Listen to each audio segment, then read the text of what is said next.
Hi Simon, this is the Gordon salute as set out in your music. But before I play the thing through the first time, just remember that the way it is actually written is pretty much the way that it should be played. Just pay attention to these bits that look like embellishments.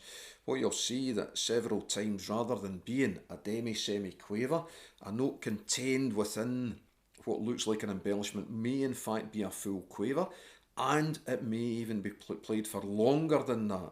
So what I would say is really have a listen to what's being played even more than you're going to pay attention to what's written in the music. Also, remember that some things like the single D finger here will be played as a single finger because it's part of an embellishment. So here we go with the ground of the tune, and we'll break that up a little bit further as well.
Now, working our way through there, the first bar is the hearing, as we discussed.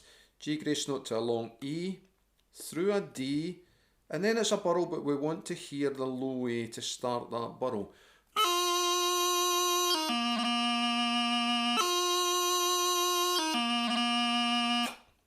And you can see within the notation there that the D is shown as a semi-quaver.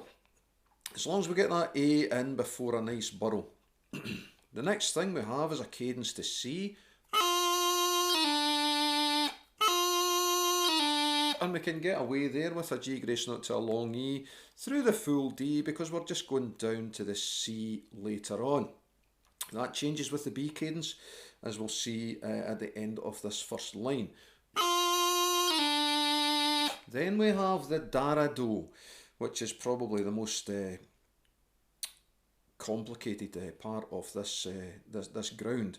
We go down to the low G, which here is shown as a semi-quaver, a single D finger back to the low G, a single C finger back to the low G, and cleanly up to the B, making sure that we raise from the low G both the A and the B fingers at the same time, and we don't climb up. So that bar then.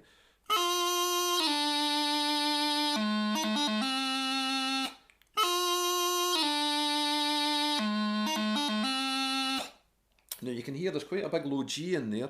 That's the way I would play the Da-ra-do. I'm using that low G as a springboard to get the rest of it in, and also that's the way it should be played anyway. Bar 3, we have the here and again. Bar 4 is relatively simple, a cadence, G grace note to E, then to the C, through the D, a reasonably rapid grip, making sure we get everything in, of course, grip to C, down to low G and back to A. That's a low G grace note back to A. What we have,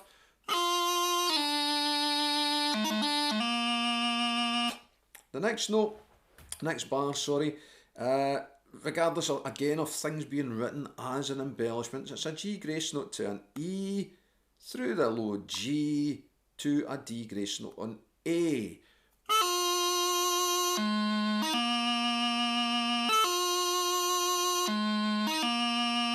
Now, again, if we just play that and tell you to play it, it's actually quite straightforward. It does, of course, look a little bit strange in the music.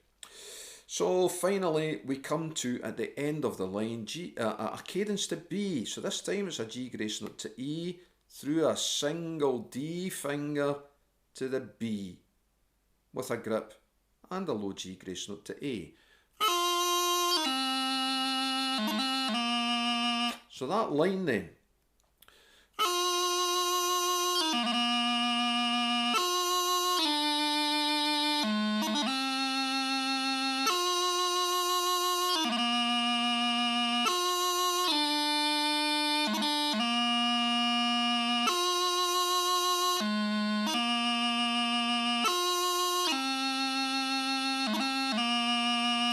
Now, the second and the third lines have nothing new in them. I'm quickly scanning along there to make sure that I'm actually getting that right. So it's really just a cut and paste of what you have already done. So I'm not going to take you through that bit by bit. What we'll do is we'll play from the start of line 2, which on your music of course is actually the last 2 bars in line 1, and we'll finish the thing. So you've got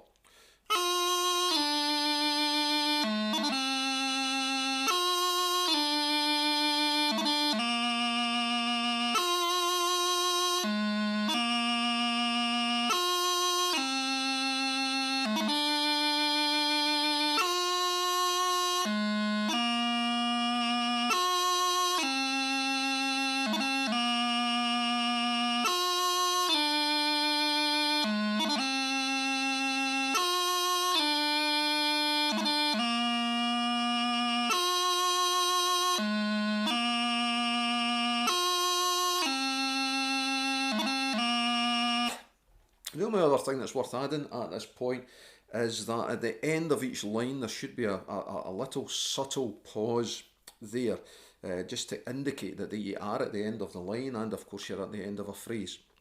So I'll play the full thing again one more time, and as we discussed earlier on, the rest of the tune is actually pretty simple. All the work is in the ground here. So